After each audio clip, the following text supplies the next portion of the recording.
And welcome to my YouTube channel. इस video में आप जानेंगे पढ़ेंगे general knowledge and current affairs के बारे में, जो कि सारे गवर्नमेंट एग्जाम के लिए इम्पोर्टेंट होता है। इससे पहले मैंने famous author, fine art, date and events, battles and wars, Indian history and culture, constitutional governor generals of Indian union, ये सारे टॉपिक्स जो है कवर करा दिया। ठीक है, डेवलपमेंट ऑफ इंडिया भी हो गया है। तो ये वीडियो अगर आपको नहीं मिल रहा है तो कमेंट बॉक्स पे एक लिंक है, उस पर आप क्लिक करेंगे तो ये सारा वीडियोस जो है आपको उसमें प्लेलिस्ट में मिल जाएगा। ठीक है, यहाँ से लेकर ये यहाँ तक 7 नंबर तक।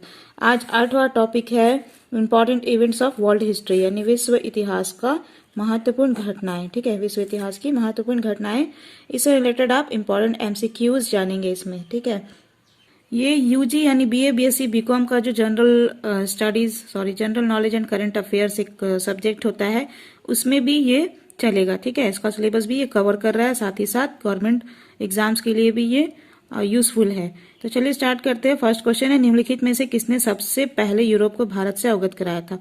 अवगत कराना मैंने उसको जान पहचान कराना। ठीक है, उससे जानकारी मिलना। तो किसने किया था यूरोप को भारत से अवगत कराया था? इसके ऑप्शंस दिए, सिकंदर, अलेक्जेंडर या फिर अरब। तो सबसे पहले यूरोप को भारत से अवगत कराने वाले सिकंदर थे। ठीक है, तो इसका करेक्ट आंसर है ऑप्शन नंबर का, सिकंदर ने ही यूरोप को भारत से अवगत कराया था, यानी इसकी जानकारी दी थी। सेकेंड क्वेश्चन है, सिकंदर के आक्रमण के दौरान पश्चिम उत्तर भारत कितने राज्यों में विभाजित था? इसके ऑप्शंस दिए हुए 26, 27, 28 या फिर 29। तो जब सिकंदर ने आक्रमण किया था उस वक्त पश्चिम उत्तर भारत जो है 28 राज्यों में विभाजित था। ठीक है, तो इसका करेक्ट आंसर क्या ऑप्शन नंबर का। अब देखो थर्ड क्वेश्चन पूछा है, निम्नलिखित में से कौन सा बीसी का सही संक्षेप है? इसका ऑप्शंस दिया हुआ है, बर्थ ऑफ क्राइस्ट या फिर बेबी क्राइस्ट या बिफोर क्राइस्ट या फिर before century.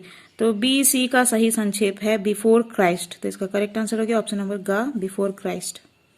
Fourth number question है, विक्रम संवत की शुरुआत कब हुई थी?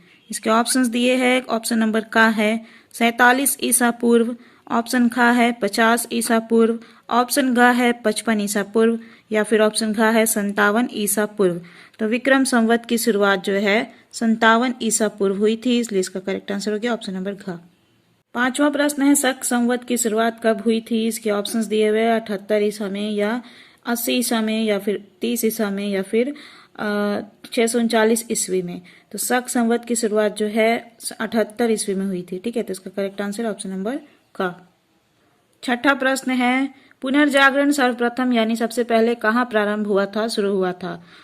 इसके ऑप्शंस दिए हुए हैं, इटली, जर्मनी, स्पेन या फ्रांस। तो पुनर्जागरण जो है सबसे पहले कहाँ शुरू हुआ था? इटली में, तो इसका करेक्ट आंसर हो गया ऑप्शन नंबर का। सातवां प्रश्न है, इटली में मानववाद का पिता था। इटली में मानववाद के पिता कौन थे? इसके ऑप्शंस दिए, दांते, पेट्रॉक, विंची या फिर बोसेसियो। तो इसका करेक्ट आंसर होगा पेट्रॉक, क्योंकि इटली में मानववाद के पिता पेट्रॉक थे। नेक्स्ट क्वेश्चन है, सामंतवाद का पूर्ण विकास किस सदी में हुआ था? इसके ऑप्शंस दिए हुए 5वीं सदी में, 6ठी सदी में, 8वां सदी में या 9वीं सदी में। क्योंकि सामंतवाद का पूर्ण विकास जो है 9वीं सदी में हुआ था, इसलिए इसका करेक्ट आंसर हो गया ऑप्शन नंबर घ। नेक्स्ट क्वेश्चन है, आधुनिक युग का प्रारंभ माना जाता है, यानी आधुनिक युग का शुरुआत कब हुआ था? इसके ऑप्शंस दिए हैं, 1485 ईस्वी में या फिर 1453 ईस्वी में या 1603 ईस्वी में या 1688 ईस्वी में।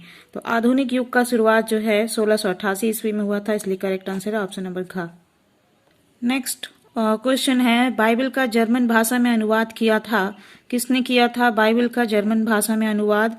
इसके ऑप्शंस दिए हुए हैं, मार्टिन लूथर ने, गुडबर्न ने, लिनेकर ने या ग्रोसिन ने। तो बाइबल का जर्मन भाषा में अनुवाद करने वाले थे ग्रोसिन।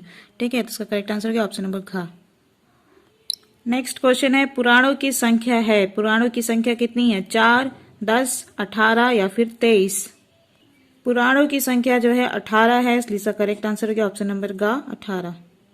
नेक्स्ट क्वेश्चन है, वेदों की संख्या है, वेदों की संख्या कितनी है? 4 है, 10 है, 18 है या 23 है?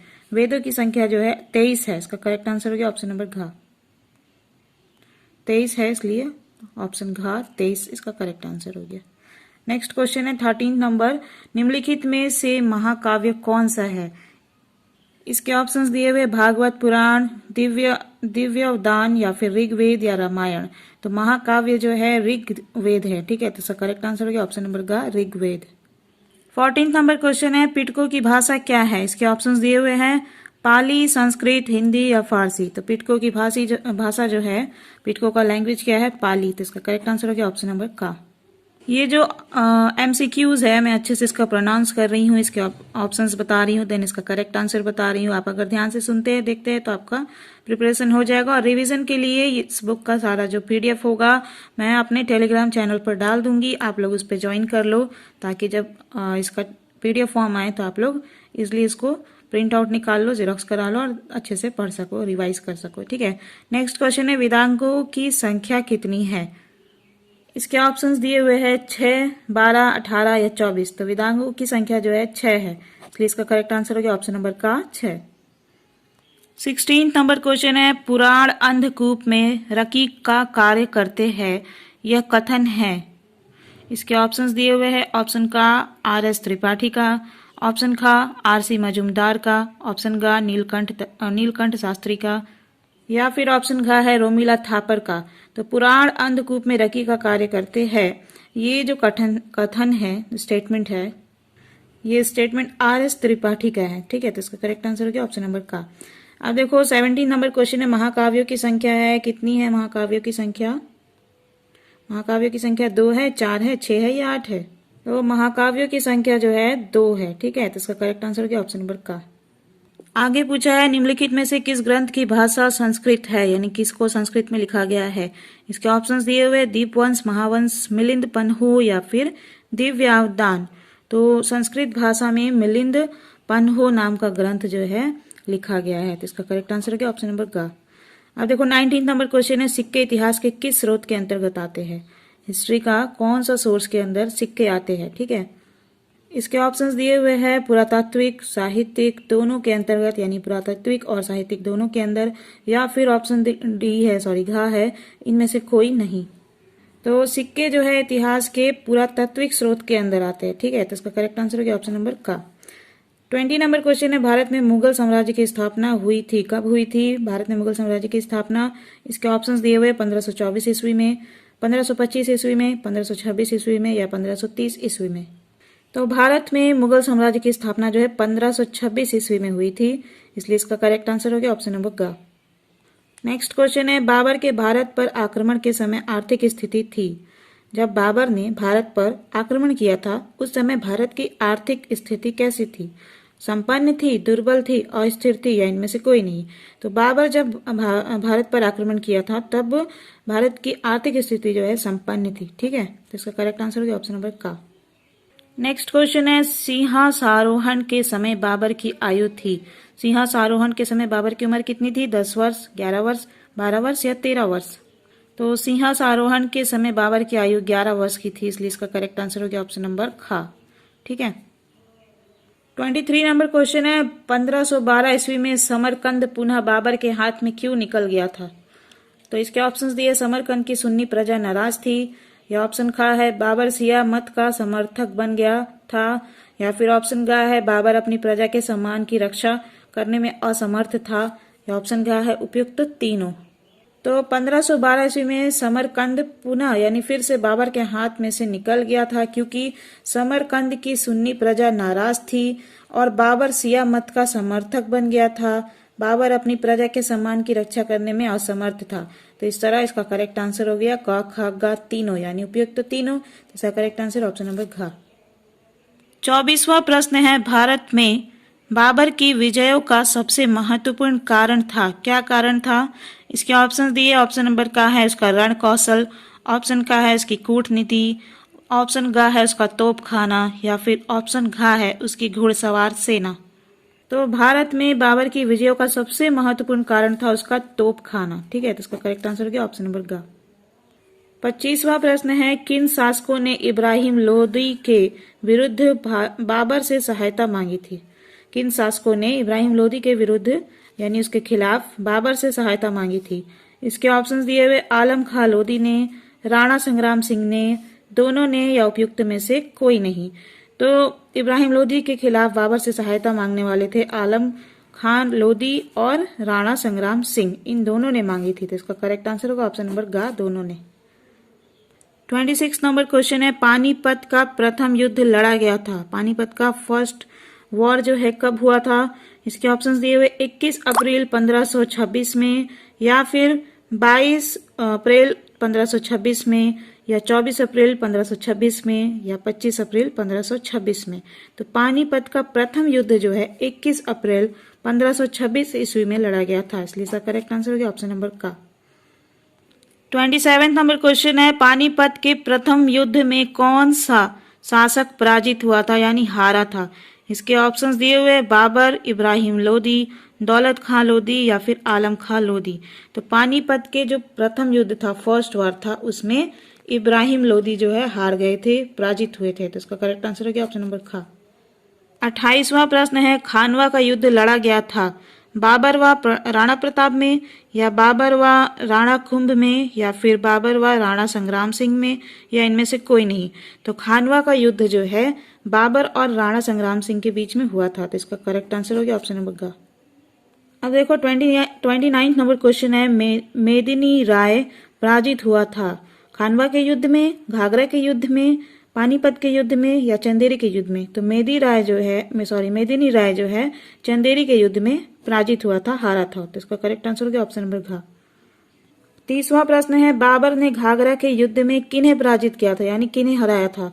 इसके ऑप्शंस दिए हैं, ऑप्शन का है राजपूतों को, ऑप्शन खा है अफगानों को, ऑप्शन ग है दोनों को, यानी राजपूतों और अफगानों दोनों को, या फिर ऑप्शन घ है इनमें से कोई नहीं। तो बाबर ने घाघरा के युद्ध में अफगानों को हराया था, पराजित किया था। ठीक है, तो इसका करेक्ट आंसर हो गया ऑप्शन नंबर खा, अफगानों को। अब देखो 31 नंबर क्वेश्चन है, बाबर की मृत्यु हुई थी, कब हुई थी? 1528 ईस्वी में, 1529 ईस्वी में, या फिर 1530 ईस्वी में, या 1532 ईस्वी में। तो बाबर की मृत्यु जो है 1530 ईस्वी में हुई थी। ठीक है, तो इसका करेक्ट आंसर हो गया ऑप्शन नंबर ग, 1530 ईस्वी में। अब देखो 32वां प्रश्न है, भक्ति आंदोलन किस क्षेत्र में प्रारंभ हुआ था, यानी शुरू हुआ था? ठीक है, भक्ति आंदोलन किस क्षेत्र में, किस एरिया में शुरू हुआ था? उत्तर में, दक्षिण में, पूर्व में, या पश्चिम में? तो भक्ति आंदोलन जो है दक्षिण में शुरू हुआ था। ठीक है, इसका करेक्ट आंसर हो गया ऑप्शन नंबर खा, दक्षिण। अब देखो सूरदास के पद किस भाषा में है? इसके ऑप्शंस दिए हुए, हिंदी में, खड़ी बोली में, ब्रजभाषा में, या अवधी में। तो सूरदास के पद जो है ब्रज भाषा में है। ठीक है, इसका करेक्ट आंसर हो गया ऑप्शन नंबर ग, ब्रज भाषा में। अब देखो 34 नंबर क्वेश्चन है, झारखंड के 1857 की व्यापक क्रांति से 2.5 दशक पूर्व में कौन कौन से महत्वपूर्ण विद्रोह हुए थे? इसके ऑप्शंस दिए हुए, ऑप्शन 1 है कोल विद्रोह, ऑप्शन 2 है भूमिज विद्रोह, ऑप्शन 3 है संथाल विद्रोह। तो झारखंड के 1857 की व्यापक क्रांति से 2.5 दशक पूर्व में कोल विद्रोह हुए, ठीक है, और भूमिज विद्रोह हुए और संथाल विद्रोह, यानी ये तीनों होंगे। तो इसका ऑप्शन 4 एक और दिया जाना चाहिए कि ये सभी, ठीक है, तो वो करेक्ट होता। तो ये तीनों हुए थे, इसका करेक्ट आंसर। नेक्स्ट क्वेश्चन है, कोल विद्रोह कब शुरू हुआ था, कब प्रारंभ हुआ था? इसके ऑप्शंस दिए हुए, ऑप्शन का है 11 दिसंबर 1831 में, ऑप्शन खा है 12 दिसंबर 1831 में, ऑप्शन गा है 13 दिसंबर 1831 में, या ऑप्शन घा है 14 दिसंबर 1831 में। तो कोल विद्रोह जो है 11 दिसंबर 1831 में शुरू हुआ था। ठीक है, तो इसका करेक्ट आंसर ऑप्शन नंबर का। अब देखो यहाँ पे 36वां प्रश्न पूछा है, हो आंदोलन का नेता कौन था? इसके ऑप्शंस दिए हुए हैं, कोंता मुंडा, सीता मुंडा, रमेश मुंडा, या फिर सुरेश मुंडा। तो हो आंदोलन का नेता जो है कोंता मुंडा था। ठीक है, तो इसका करेक्ट आंसर क्या ऑप्शन नंबर का। 38वां प्रश्न है 38 नंबर क्वेश्चन, वीरभूम क्षेत्र का प्रसिद्ध नेता कौन था? इसका ऑप्शंस दिए हुए, गोरा मांझी, काला मांझी, लाल मांझी, या रामलाल। तो इसका करेक्ट आंसर हो जाएगा गोरा मांझी, क्योंकि वीरभूम क्षेत्र का प्रसिद्ध नेता गोरा मांझी थे। ठीक है, तो इसका करेक्ट आंसर हो गया ऑप्शन नंबर का। 39 नंबर क्वेश्चन है, अंग्रेजों ने सिद्धू कान्हू की हत्या कब की थी? अंग्रेजों ने सिद्धू कान्हू की हत्या कब की थी? इसके ऑप्शंस दिए हुए, अगस्त 1855 में, या फिर सितंबर 1855 में, या अक्टूबर 1855 में, या नवंबर 1855 में। तो अंग्रेजों ने सिद्धू कान्हू की हत्या जो है अगस्त 1855 ईस्वी में की थी। तो इसका करेक्ट आंसर हो गया ऑप्शन नंबर का। 40 नंबर क्वेश्चन है, रांची का प्राचीन काल से क्या नाम था? रांची का प्राचीन काल से ये क्या नाम था? इसके ऑप्शंस दिए हुए हैं कर्क खंड, तर्क खंड, फर्क खंड या मर्क खंड। ठीक है, तो रांची का प्राचीन काल में नाम था कर्क खंड, इसलिए करेक्ट आंसर हो गया ऑप्शन नंबर का। 41 नंबर क्वेश्चन है, झारखंड में अंग्रेजों का प्रवेश कब प्रारंभ हुआ, यानी झारखंड में अंग्रेज कब आने लगे थे। ठीक है, तो इसके ऑप्शंस दिए हुए 1767 में, 1867 में, 1967 में या 2067 में, 2067 में। तो 2067 तो अभी आया नहीं है, तो ये हो ही नहीं सकता है ना। तो आए थे अंग्रेज झारखंड में, कब शुरू हुआ था अंग्रेजों का आना? 1767 ईस्वी में। तो इसका करेक्ट आंसर हो गया ऑप्शन नंबर का। 42 नंबर क्वेश्चन है, ईस्ट इंडिया कंपनी को झारखंड में प्रवेश करने में कितना दशक लगा था? इसके ऑप्शंस दिए हुए हैं 8 दशक, 7 दशक, 6 दशक या फिर 5 दशक। तो ईस्ट इंडिया कंपनी को झारखंड में प्रवेश करने के लिए 7 दशक लगा था। ठीक है, तो इसका करेक्ट आंसर हो गया ऑप्शन नंबर खा। 43 नंबर क्वेश्चन है, अंग्रेज मराठा युद्ध का समय कब था? अंग्रेज मराठा युद्ध का समय कब था? इसके ऑप्शन है 1803, 1804, 1805 या 1086। तो अंग्रेज मराठा युद्ध का समय जो है 1803 था। तो इसका करेक्ट आंसर हो गया ऑप्शन नंबर का। अब 44 नंबर क्वेश्चन है, मुगल साम्राज्य के संस्थापक कौन थे? इसके ऑप्शंस दिए हुए बाबर, हुमायूं, अकबर या फिर शेर शाह। ये मुगल साम्राज्य के संस्थापक जो है बाबर थे। ठीक है, तो इसका करेक्ट आंसर हो गया ऑप्शन नंबर का। ये हो गया आप लोगों का चैप्टर खत्म। आगे आप लोग पढ़ेंगे national animal, bird, flower in India. ठीक है, तो वीडियो अच्छी लगी, जानकारी अच्छी लगी तो इसे लाइक करेगा, चैनल को सब्सक्राइब कर लीजिएगा और इसे अपने स्टडी ग्रुप एंड क्लासमेट से शेयर करना नहीं भूलिएगा। And thank you viewers for watching this video.